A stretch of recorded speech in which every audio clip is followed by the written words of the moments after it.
Welcome to Keep Going, a podcast about failure and success, hosted by John Biggs. Every week, we talk to an amazing person about a time they failed and what they learned. And remember, when you're going through hell, keep going. Welcome back to Keep Going, a podcast about success and failure. I'm John Biggs. Today on the show, we have Dan White, who's an improv pervert. He's one of the funniest guys I know on Twitter. And the reason why I brought you on, Dan, is because you're hilarious and I don't have enough joy in my life. So I need you to, A, teach me how to be happy again, and B, just tell me about your career and all the setbacks associated with trying to make a living at what you're trying to do and have kids. And I guess, yeah. Yeah. Well, first off, John, does every guest comment on how efficient of an opening that is? That's like the most efficient on mic and off mic. Before I jumped on, you were like, all right, here's a premise. I need like a couple failure stories. Oh, I have no time. 3, 2, 1. I have no time. Everybody wants to have like an interview beforehand, and they want to like discuss they want me to send questions. Yeah, who has time for questions? You're right. So John and I truly, this is like within the first 5 minutes of us ever talking, and we're going to put it out into the world. So John, I should also say, has been so gracious. I was late to this Zoom and have been late and had to reschedule twice. So thank you. I would say that's probably one of my biggest recent failures is my inability to keep a Google Calendar. But just don't screw the rest of this up, and I think we're good. I mean, in terms of failure, I think it's interesting. Like, I definitely have had moments in my life where I was hoping for a different outcome. But like failure is like weird, I think, in any sort of creative pursuit, because some of like I think some of my biggest failures are also things I guess when I think about it have been kind of like breadcrumbs to keep going.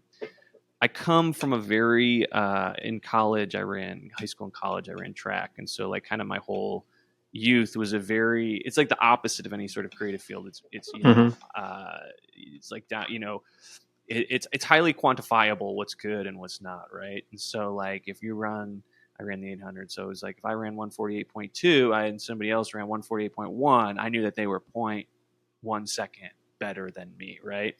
And then so I lived a decade of my life that way, and then you go into a sort of creative endeavor, and there's no metrics really that tell you what's good and what's bad. It's kind of your own. You're kind of like in the dark a little bit and just kind of feeling around. And so anytime you can touch something that you're like, I think I'm on the right track and this is what I should be doing, it's helpful. And then, as if that's not complicated enough, you see a million people who you don't think should have things that get things, and then also people who you think are fantastic, who kind of are in the same boat you are, where you're just waiting.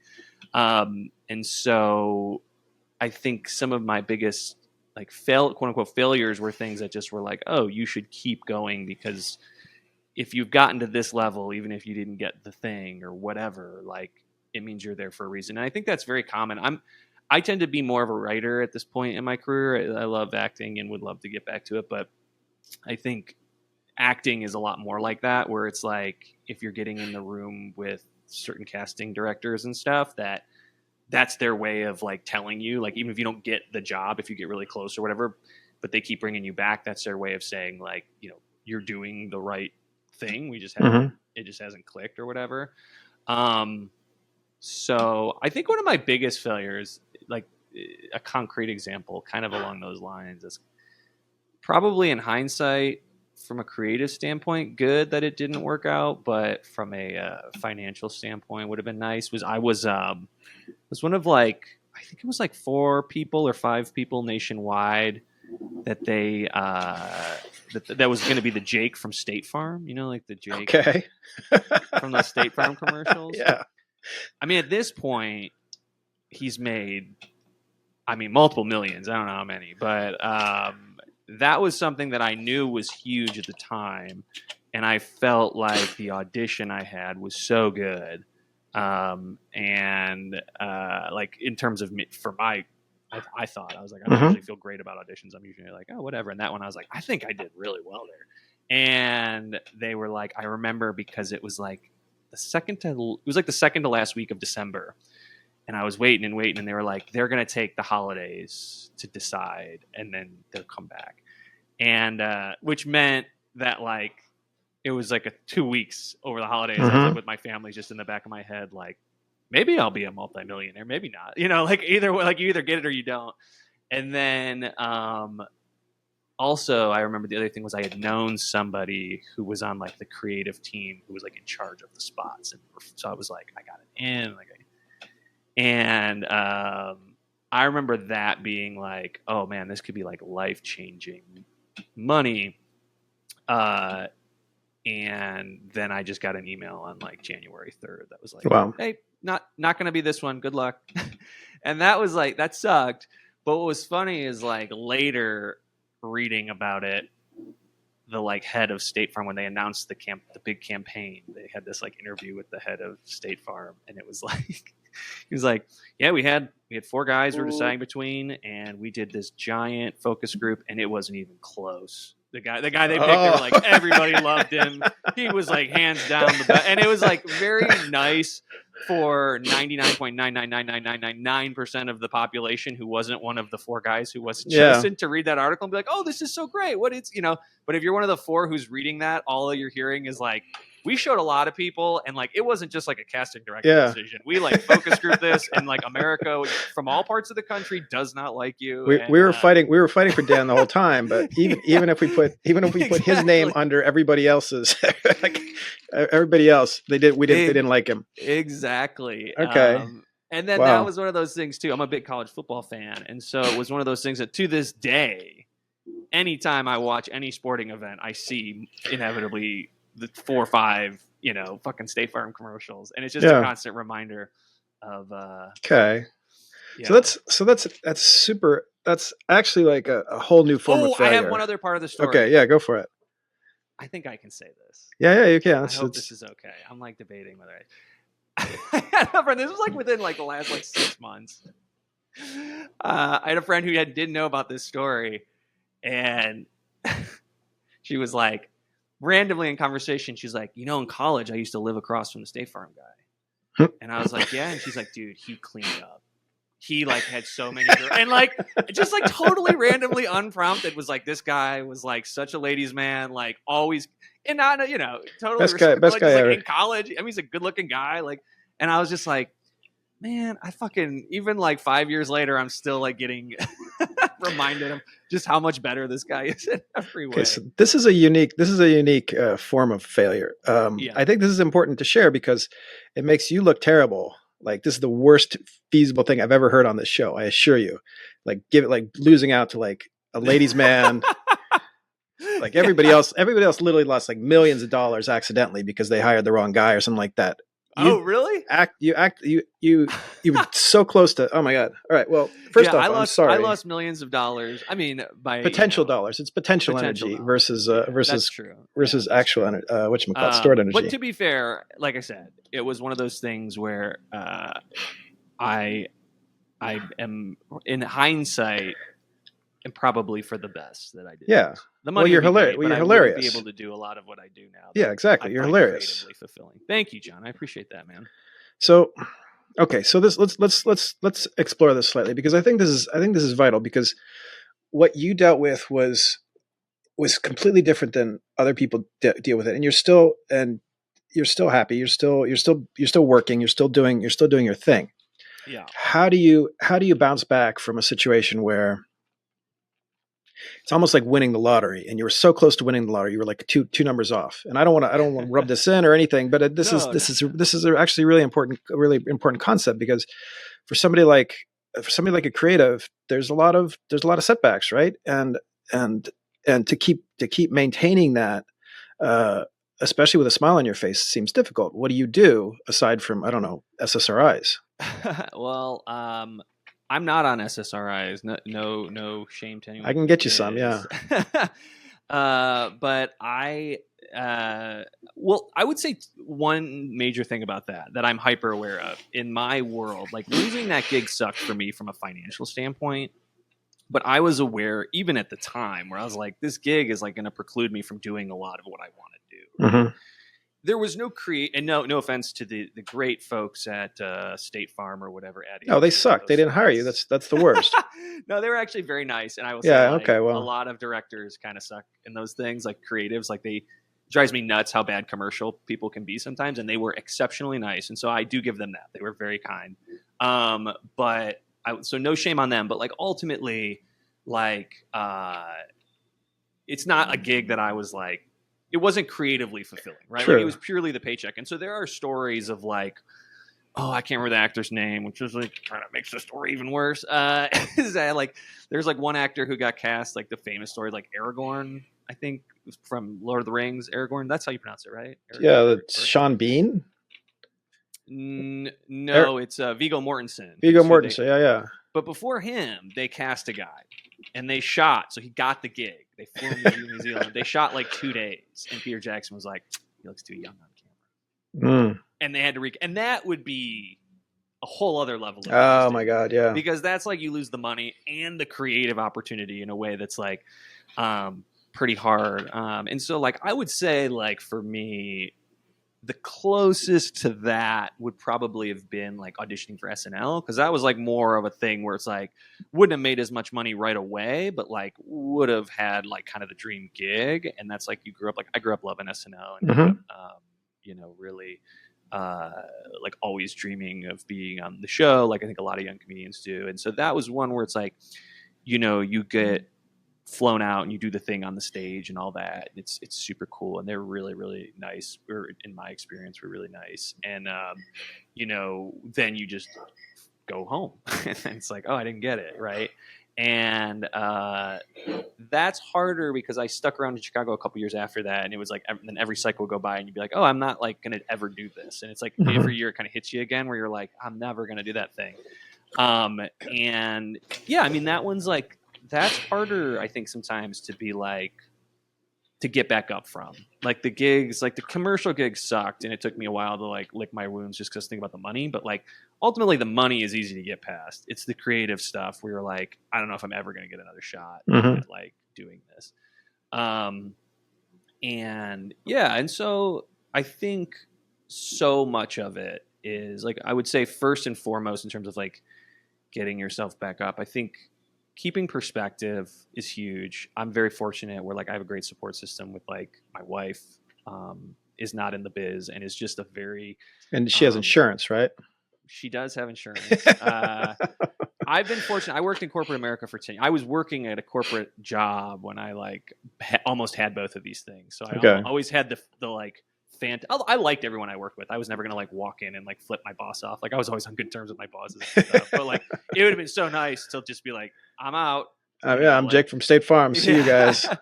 But I never got that opportunity. Well, there's always hope. Yeah. But no, so like, but yeah, she does have insurance, although I have insurance now too. We're very fortunate for now.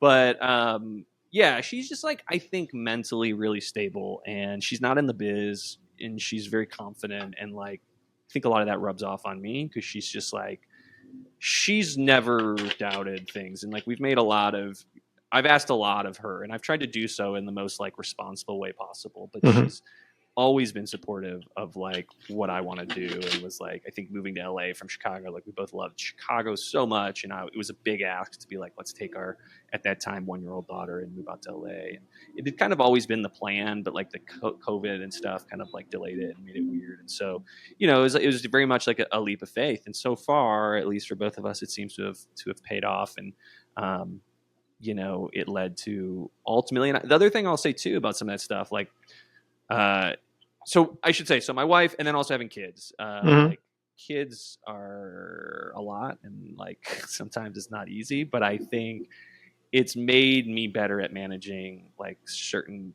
realities of the biz, of like jealousy and like frustrations and these things, like just because I think, especially when they're young, they're only young for a very short period of time. And so you become aware of like, and some days I'm better at this than others. I don't want to just make it seem like I'm a saint. Like some days I still have, you know, the same struggles everyone else does. But like, I think the thing with kids is like, you just are like, well, what am I upset about? Like this person got this job that I wanted, you know? And you're like, well, you got so much other great stuff in your life. And like, ultimately if I spend a day right now bummed about this, like not only am I not helping myself professionally, but like I'm wasting a day where tomorrow my kid's going to grow up and they're going to be bigger than they were today. Mm-hmm. You know? And so I think like trying to keep that stuff in perspective is really helpful. And just, I think the support system and then coupling that with just like really putting the art above everything of like any way you can, of like, obviously everybody wants money and we all want to be financially successful at this thing. And it gets harder, I think, as you get older and people who make different decisions start to be validated financially or, you know, status or whatever. Mm-hmm. Like it becomes harder. But I think the reality is, you know, you only kind of get one, not to get too hyperbolic with it, but like you only get one life. So you pursue the thing you love and you try it for as long as you can. And you just got to know that like it is hard and like there are going to be setbacks and like ultimately if you really love the thing you're doing, you know, it's easier to handle. And I think the things that really, like the thing I struggle with most, more like the thing that feels worse than like any sort of like jealousy over like they got this or this person got that or whatever, is like when I see something so great that I'm like, I don't know if I'm ever going to be able to do something that good. Oh, That's interesting. the hardest part. There was a movie a few years back, Stupid and Futile Gesture, I think it was what it was called, with Will Forte on Netflix about the Lampoon. Oh yeah, There's yeah. a scene where they're all watching Airplane in the movie theater, and they walk out, and he's just like devastated because he's like, "We're not going to make that movie." And that to me, that movie is good. I like that movie quite a lot. But that scene specifically is something that I just think it was a rather underrated movie. But that scene specifically speaks to a feeling in art that I think is very universal and not always examined. And it's very hard to do because it, you know, especially in comedy, it's like the merging of art and commerce. Yeah, there's like very good things from getting made. I mean, there's always the feeling that somebody's doing it better than you, right? There's always like Louis C.K.'s like whatever selling at stadiums. In Chicago when Tim Robinson was like, oh wow, like a, you know, just a 20-something-year-old dude doing stuff on stage, and I'm always like, I just looked at that and was like, oh my god, like is that feels like you were behind Michael Jordan and like didn't, but there was no metrics to know how good he was, and you're just like, why am I doing this? I'm never gonna be that good, you know. It's just like, but that was like, he really was like such a generational. But he's good, and he's good in a different way, right? So I feel like I have to like cheer you up because I mean I think what you're good is like these little snippets that you're doing, especially the Twitter stuff. That's really good, and that's very specific. That's very specific to a certain genre. And I mean, look, it's how long does TV quote unquote last in its current form? How long does a show last? Well, you know, that's what I'm employed doing right now, is writing for TV. So yeah. I hope a long time. I was going to say. That's what I was going to say. I love Twitter. I have never made a cent off Twitter. So okay, and actually, it might have cost me the State Farm gig. Yeah, yeah. Actually, if they did a search, it would be there's some good stuff on there. Okay, well, yeah. I'm sorry about that. Yeah, so great. TV's going to be here forever. Everybody's going to be fine. I keep telling myself that's what journalism. I'm never going to be back in journalism again. I don't think this is like a labor of love. Doing this just to talk to interesting people and like tell stories like yours, which is amazing. I think that's important. I mean, what's your feeling? Like, I mean, after working in journalism, like do you have like a biggest failure that you talk about a lot on here? Quitting and trying to do a startup basically. But I had a very specific career, right? So I was over at TechCrunch for a long time, which was a sort of like a tech startup publication. And I was at Gizmodo. And I thought I knew how to run a business, but I didn't. I realized pretty quickly that I was like completely clueless.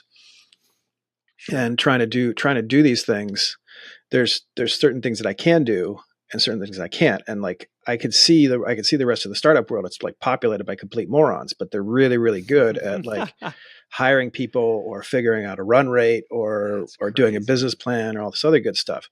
So all the absolute worst people. And I'll say this out loud: all the absolute worst people are the ones who get, because they're psychopaths. So they're all stuck in they're stuck in their heads. There's one guy I know who basically flies constantly. He just goes to thing to thing, and I don't think he actually makes that much money. He's just so dedicated to this like concept that he's working on. Yeah. That he's all over the world, and he goes to clients and he sets all these things up, and then he goes back to New York and hangs out, and then goes back. It's just like this endless cycle for him. Sure. But yeah, so in terms of that failure, should I have sat around and been a journalist instead of doing a startup? No, probably not, because I wouldn't have a lot of the insights that I have today. Yeah. And then, for example, I do another podcast occasionally with a friend of mine who won a Pulitzer over at the Daily News, Oh, wow. and now it's almost impossible for him and I to even get journalism jobs, just because they don't want our style of journalism anymore. I mean, I can do a listicle with the best of them, but they just don't want us sitting around and moping about ethics or whatever. So Yeah, I think it's interesting. I have a, not to be too much of a downer because I feel like you put me as a comedian, but yeah, you're still on TV. Yeah, I mean, I have a lot of hope and optimism that storytelling, which is ultimately what I want to do, as much as I appreciate the compliment on the Twitter stuff. That's very fun and I love joke writing, but like, the storytelling element of writing a script and developing characters and stuff like that, I think is the ultimate passion. I hope that there's always a place for that. I do think that there is this reality. It's interesting what you said about like the small business people. Like, that's something I think is very true right now in general, even in art. And I think America is a capitalist country. Like, that's kind of, how it's always been and how it's probably always going to be. But we put such a premium on business and these sort of things. And one thing that's bummed me out, and I don't mean to make it seem, because I will say, like, with the huge caveat of like, Hollywood has always been broken. It's always been a very terrible industry, very difficult industry in lots of ways. And so I don't mean to say like, oh, it was better 10 years ago. I definitely don't mean to imply that. But one thing I do think that's hard right now is when everybody has like an outlet, what ends up happening is a lot of times what you see in creative fields, similar to, I think, your startup example, is like the people who make it, and there are also some like huge geniuses. Like I always say, like I think like a Connor O'Malley is somebody who's like really carved out like this insane, like great following on social media and like knows what, he's a genius, like in every sense of the word, and he's figured out how to translate that. But I do think what you see a lot is like there are a lot of influencer types or people who make a lot of money on social media, YouTube, TikTok, whatever you want to throw it, like, and it doesn't always reward the most creative or the most artistic. It rewards the kind of like more like small business minded people. Okay. And so I feel like sometimes there are some brilliant artists I know, and I don't think it's ever been a strength of the artist community to be super business minded. I think business minded artists have always had success in Hollywood or in literature or in any other field, music, whatever. But I do think like this current iteration of it is that on steroids a little bit, where it's not always about who's making the best content or the most interesting content. It's about who's making the content where they've cracked the algorithm and can produce it regularly, where they create this chain of people. And sometimes it's just about hard work. And, I don't mean to discredit them. It's just like a little bit, to me, a bummer, where it's like it used to be a little bit more of like cracking this. And I could see why that would be frustrating in its own way, like this impossible code of what executives and what Hollywood wants and like the zeitgeist, and you're trying, versus now it's like people making stuff for an algorithm that's dictated by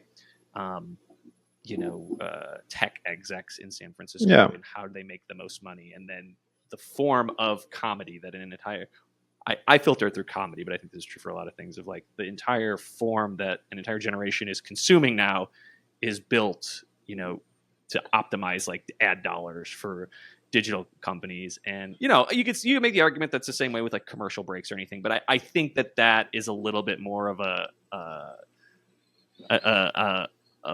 happy, coexistence of art and commerce, versus now it just feels like it's so blatantly like pushing like products and algorithms and stuff like that. But again, I don't mean to like make it seem like that's everything. No. Well, I just think that's a reality of the current climate, is that like people who are good at business tend to have more success than. Well, I don't want to go down like the media rabbit hole, but I mean, what you're talking about is essentially the idea. Like when I started out, I was a journalist and I became a blogger, and that was before anybody knew what a blog was. So I was writing 28 posts a day, pushing out content. And what happened with that, it kind of expanded into YouTuber. That was the next step, Twitch streamer, YouTuber, and now it's influencers. So somebody like Marcus Brownlee, who was a tech journalist, tech YouTuber, has far less clout now, simply because the system has moved on. And then and what you're dealing with in terms of TV, you're dealing with streaming. You're doing with what's the show? St. Dennis. What was your show? Yeah, St. Dennis Medical.